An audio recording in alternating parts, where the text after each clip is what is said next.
اس کے اوپر اتنا زور لگ رہا ہے تو ہم تو فری فیئر الیکشن چاہ رہے ہیں.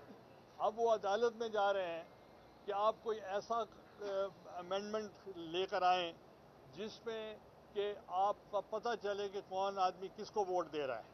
تو ہم ٹرانسپیرنسی کے حق میں ہیں. ہم چاہتے ہیں ہارس ٹریڈنگ نہیں ہونی چاہیے. ہم تو وکٹم ہیں کہ جب سینٹ کا الیکشن ہوا ہمارے 14 ووٹ زیادہ تھے مگر اس کے باوجود بھی ہم ہار گئے. تو شور تو ہمیں کرنا چاہیے تھا مگر چونکہ ہم پارلیمنٹیرینز رہے ہیں. I had been the former Speaker of the National Assembly, apart from being the Prime Minister. تو ہم یہ مطالبہ کرتے ہیں کہ جو سینکٹیٹی آف دا پارلیمنٹ ہے, جو پارلیمنٹ کا ڈومین ہے اور جو ٹریکوٹمی آف پاور ہے اس کی رسپیکٹ ہونی چاہیے اور پارلیمنٹ کا رول کسی اور کے پاس نہیں جانا چاہیے. اور پارلیمنٹ ہی کمپیٹنٹ اتھارٹی ہے کہ وہ آئین میں امینڈمنٹ کر سکے. اور میں نے بھی اپنے دور میں 104 امینڈمنٹ کیے تھے کانسٹیٹیوشن میں اور وتھ کنسنسس کیے تھے.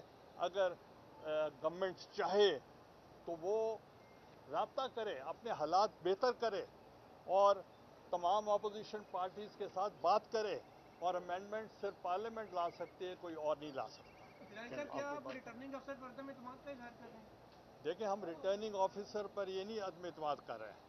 ہم صرف یہ کہہ رہے ہیں اگر میرے پرپوزر اور سیکنڈر نہ آتے 11 بجے اور انہوں نے رائٹنگ لکھ کے دے دیا تھا کہ آپ کے پیپر ریجیکٹ ہو جاتے میرے, اور اگر ان کے کوئی کاغذات جو شارٹ فال ہے یا آپ ٹی وی والے, آپ میڈیا والے, آپ ایک لمحے کی خبر دے رہے ہیں پورے ملک کو, پورے ورلڈ کو, تو اب یہ بتائیں کہ آپ کو پتہ تھا کہ 11 بجے ہم نے آنا ہے اور وہ بھی 11 بجے آئے ہیں. اتنے سارے وکلا ان کے آئے ہیں مگر بات کوئی نہیں کی, ٹائم مانگ کے چلے گئے ہیں. تو اگر کیا ان کو ٹائم دیتے میرے پرپوزر سیکنڈر کو, وہ تو ٹائم نہ دیتے. تو راجہ صاحب آپ نے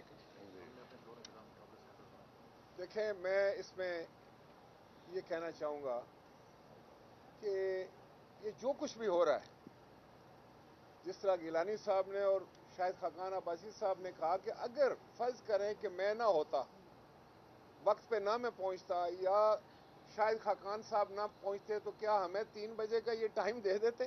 ہمارے تو پیپر ریجیکٹ کر دیتے. اور حکومت یہ جو بھی ہتھ کنڈے استعمال کر رہی ہے اصل میں اس کی بوکھلاہٹ ہے. جناب یوسف رضا گیلانی صاحب کے امیدوار بننے کے بعد ان کے پسینے چھوٹ گئے, ان کو تو سمجھ ہی نہیں لگ رہی, اور یہ تواتر کے ساتھ ایسے یہ چھوٹی چھوٹی چالاکیاں اور یہ کر رہے ہیں, اور تاکہ وہ کسی طریقے سے کوئی ایسا بندوبست کریں جس سے جو ووٹر ہے اس کو کنفیوز کر دیا جائے اور ایسے حالات پیدا کیے جائیں تاکہ ان کی عزت بچے. لیکن میں یہ پورے وثوق کے ساتھ کہہ سکتا ہوں کہ نیشنل اسمبلی کے ممبران جو ہیں, دی آنریبل ممبران آف نیشنل اسمبلی, وہ میرٹ پہ فیصلہ کریں گے اور ان کے سامنے یہ سب کچھ ہو رہا ہے. اور میں سمجھتا ہوں کہ انشاءاللہ تعالی یوسف رضا گیلانی صاحب کی کامیابی جو ہے وہ یقینی ہے. بہت شکریہ. ایک بات اور جی, ایک بات میں آخر میں پی ڈی ایم کے حوالے سے کر دوں. پی ڈی ایم اس بات پر متفق ہے کہ پاکستان کے آئین میں ترمیم کا حق صرف پاکستان کی پارلیمنٹ کو ہے, کسی اور کو نہیں ہے. نہ سپریم کورٹ کو ہے, نہ الیکشن کمیشن کو ہے, نہ حکومت کو ہے.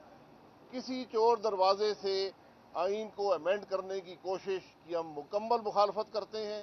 پاکستان کے عوام مخالفت کرتے ہیں, پاکستان کی تاریخ مخالفت کرتی ہے, اور یہ بہت بڑی زیادتی ہوگی کہ اگر کسی چور دروازے سے آئین کو امینڈ کرنے کی کوشش کی گئی.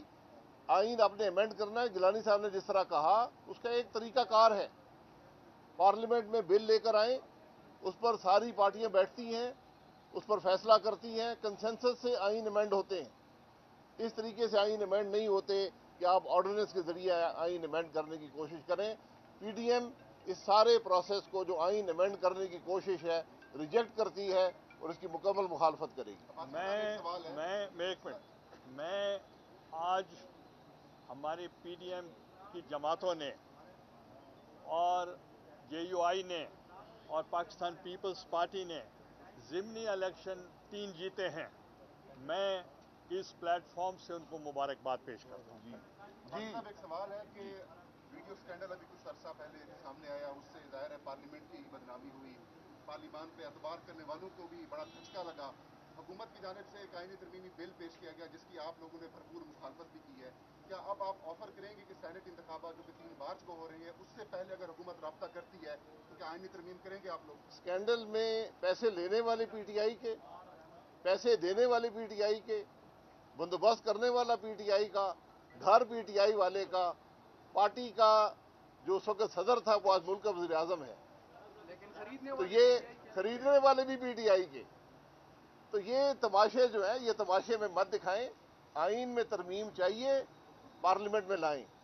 آئین میں ترمیم اگر کرنی ہے سیکریسی کے حوالے سے تو دنیا میں مروجہ نظام کیا ہے، جن لوگوں نے آئین بنایا تھا ان کا مقصد کیا ہے، یہ معاملات سارے وہاں زیر بحث آئیں گے. سینٹ کے الیکشن ہر 3 سال بعد ہوتے ہیں. پاکستان تو وہ ملک ہے جہاں پر قومی صوبائی اسمبلی کے الیکشن چوری ہوتے ہیں، ان کا کیا بنے گا؟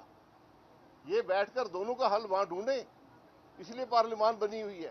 پارلیمان ایک دوسرے کو گالیاں دینے کے لیے نہیں ہے، لوگوں کی بےزتی کرنے کے لیے نہیں ہے، ایک دوسرے کو چور کہنے کی جگہ نہیں ہے. یہ ساری بات ہے.